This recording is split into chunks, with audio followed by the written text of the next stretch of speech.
안녕하세요.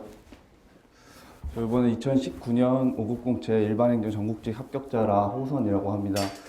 아까 원장 선생님 말씀해 주신 바와 같이 저는 앞에 두 친구처럼 최단기 합격생은 아니고요. 그리고 정확하게 계획을 짜서 그렇게 실행을 옮기는 스타일은 아니어서 좀 다양한 친구들에게 제가 도움이 될 수 있을까 해서 이게 원장 선생님이 저를 불러주신 것 같습니다. 저는 여기 보시는 바와 같이 2017년 대비 합격 책임반을 다녔고, 그리고 그해 이제 1차를 불합격했습니다. 그리고 작년에는 이제 스파르타반을 통해서 2차 공부를 했고, 결국 그때는 이제 0.07점 차이로 안타깝게 떨어졌다고 생각하고 있었고, 그리고 올해는 이제 작년에 실패를 발돋움 해가지고 최종적으로 합격할 수 있었습니다. 그 앞에 친구들은 되게 고시에 적합한 경제학과라는 학과를 나왔는데, 저 같은 경우에는 생명과학과라는 좀 다른 친구들과는 차이점이 있었고, 그 다음에 앞에 두 친구들은 굉장히 차분하고 그런 스타일이었다면 저는 굉장히 외향적이고 공부를 많이 안 하는, 원래 운동을 하던 사람이어가지고 차이가 좀 있었다고 생각합니다. 그래서 제 경험도 여러분에게 충분히 도움이 될 수 있다고 생각합니다. 우선 제 발표 순서는 합격 책임반을 제가 경험을 했고, 지금 현재 아까 원장 선생님 말씀하신 것처럼 스터디 리더를 하고 있기 때문에 스터디에 대해서 좀 다른 친구들보다 많이 알고 있다고 생각해서 그에 대한 설명을 해드리고, 또한 합격에 필요한 전략을 앞에 친구 두 분께서 1차, 2차 자세히 알려드렸지만 저는 공부법이 아니라 어떻게 접근해야 될지 접근법 위주로 해서 한번 다시 설명드릴까 합니다. 마지막으로 다양한 친구들이 그 합격 책임반 설명회 같은 데를 많이 다녀보면 느끼는 게 이제 원하는 걸 말해주기보다는 자기들이 하고 싶은 말을 많이 한다라고 늘 느끼는 것 같아서, 저는 이제 여러분들이 원할 만한 고시촌 생활이 어떤지에 대해서 한번 좀 설명해 드릴까 합니다. 그럼 일단 합격 책임반 장점부터 한번 설명해 보겠습니다. 우선 종합반은 제가 봤을 때 크게 두 가지 측면에서 장점이 있다고 생각합니다. 학습적인 측면과 그다음 실용성 측면인데요. 일단 학습적인 측면에서 제가 보기에 최고 좋은 장점은 종합반에서 스터디를 운영할 수 있다는 겁니다. 아까 다양한 친구들이 말해줬지만 스터디가 초시생들끼리 구성되면 서로 아는 것도 없이 정보도 없이 중구난방으로 결론은 파국에 이르기까지 하는 그런 나쁜 사례가 많습니다. 그래서 스터디를 꽉 잡아주고 이끌어줄 수 있는 사람의 존재가 필요한데, 저희 학원에서는 지금 스터디 리더라는 제도를 둠으로써 그거를 가능케 해준다고 생각합니다. 저와 같은 합격자들 중에서도 스터디 리더를 하는 친구들이 있고, 그렇지만 합격을 하지 못하더라도 합격에 근접한 친구들이 스터디 리더를 함으로써 먼저 겪었던 경험들을 설명해주고 과목별로 이제 조언을 해주는 걸로 알고 있습니다. 저 같은 경우에는 이제 스터디 시간 외에도 평상시에도 이제 친구들과 사적으로 연락도 많이 주고받으면서 뭐 조언도 많이 해주고, 또 이제 힘들 땐 위로도 해주고, 그렇게 다양한 역할을 수행하는 스터디 리더의 존재가 저는 베리타스 스터디에서 가장 중요하다고 생각합니다. 그리고 실용적인 측면이 있는데요. 일단 부모님들도 계시니까 제일 중요한 측면 중에 하나가 가격적인 측면에서 단과반이나 다른 학원에 비해서 많이 저렴하다고 생각합니다. 또 이제 뭐 다양한 혜택도 있고 하니까 충분히 거기서 가능성이 있고, 또한 과목 선택에 대한 고민이 저는 굉장히 시간을 많이 낭비하는 요소라고 생각합니다. 제가 어떤 과목에 어떤 강사를 들어야 할까, 이 시간을 낭비할 바에는 정해진 커리큘럼에 따라서 가장 뭐 사람이 많은 강사나 혹은 자신의 성향과 맞는 강사를 같은 학원에서 단일하게 쭉 선택을 하신다면 더 많은 시간을 확보할 수 있다고 생각합니다. 또한 공부 경로에 있어서도 학원을 여러 가지를 왔다 갔다 하는 것보다는 다니는 학원을 계속 다니는 게 훨씬 더 생활에 익숙해지고, 또 시간적인 측면도 아끼는 측면에서 매우 좋은 선택이 될 거라고 생각해서 저는 종합반을 선택하는 것을 추천드리고 있습니다.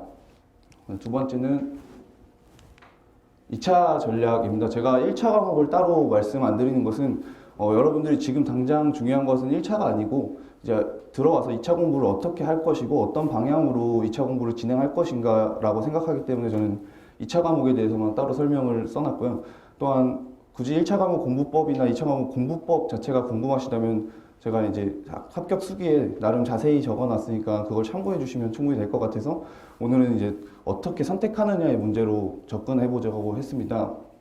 우선 저기 과목 옆에 있는 별은 제가 생각하기에 주관적인 중요도라고 생각합니다. 그래서 참고만 하시고 저걸 100% 신뢰하시진 않으셔도 상관없습니다.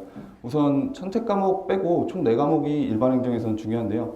행정법 같은 경우에는 2018-19년도 경향으로 볼 때 난이도가 굉장히 많이 상승했습니다. 그냥 1번 문제가 18년도에도 그랬고 올해에도 그랬고 굉장히 높은 난이도를 갖고 있고, 그에 대해서 많은 친구들이 행정법 1번 문제의 사례 해석 자체를 고민을 많이 하고 제대로 답을 못 적은 경우도 많습니다.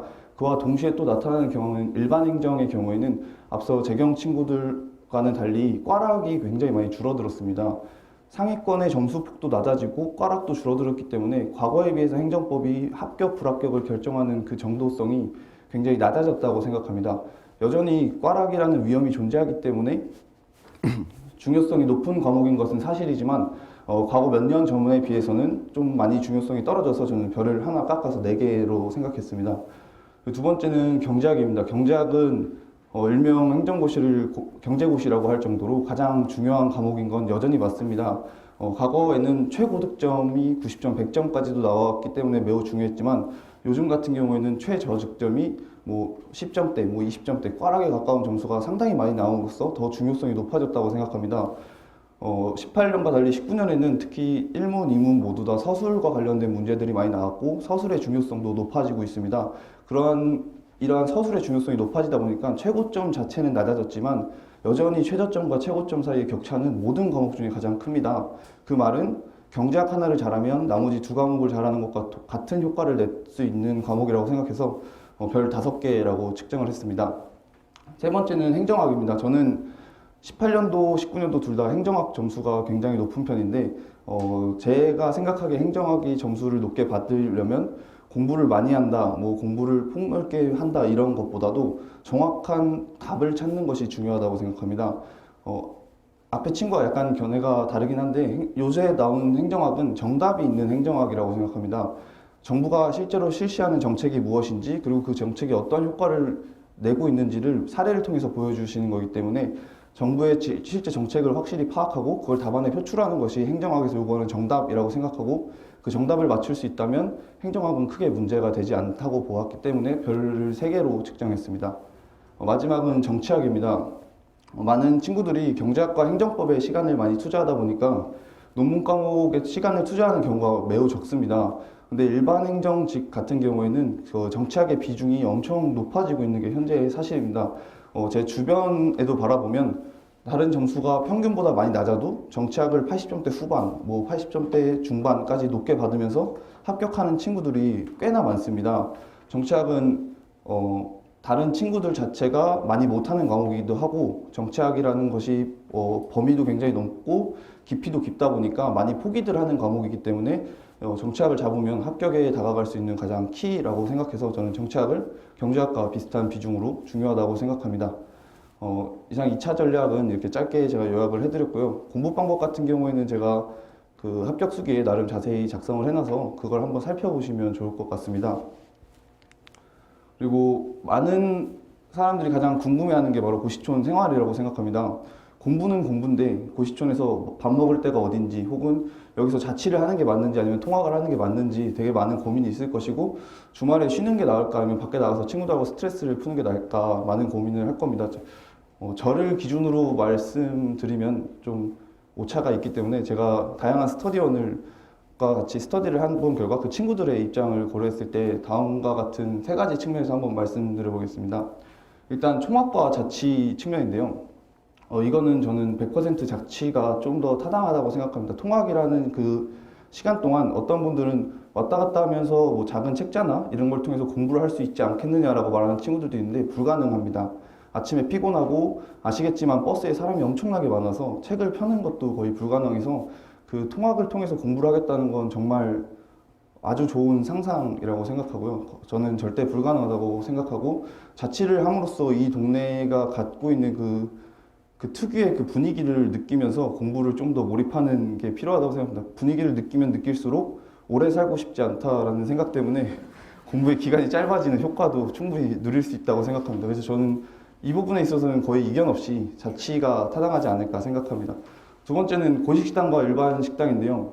이건 취향이 많이 갈립니다. 저는 음식을 너무너무 좋아해서 하루에 3끼를 다 다른 걸 먹어야 돼서 일단 고식식당을 가지 못합니다. 그래서 저는 무조건 일반 식당을 다녔는데 고식당을 다니는 친구들을 제가 물어봤습니다. 왜 맛이 없는데 고식당을 가느냐? 그러니까 그 친구들의 대부분은 생각보다 먹을만하고 그다음 빨리 먹을 수 있다라고 했었습니다. 고식당을 가면 보통 20분도 안 돼서 식사가 끝나는 친구들이 많고 생각보다 뭐 반찬도 다양해서 먹을만 하다고는 합니다. 근데 개인적으로는 고식당 밥이 몸에 잘 안 맞고 약간 그 맛도 저는 없어서 그 고시촌의 다른 식당들도 음식이 빨리 나오거든요. 고시생들을 위해서 빨리 나오니까 이거는 개인적인 성향에 따라서 선택하시면 될 것 같습니다. 근데 저는 이제 식당을 가는 게 멀리 봤을 때 좀 더 타당하지 않을까, 좀 제 스트레스도 풀어주고 또 행복감도 채워주는 데서는 후자가 개인적으로는 타당하다고 생각합니다.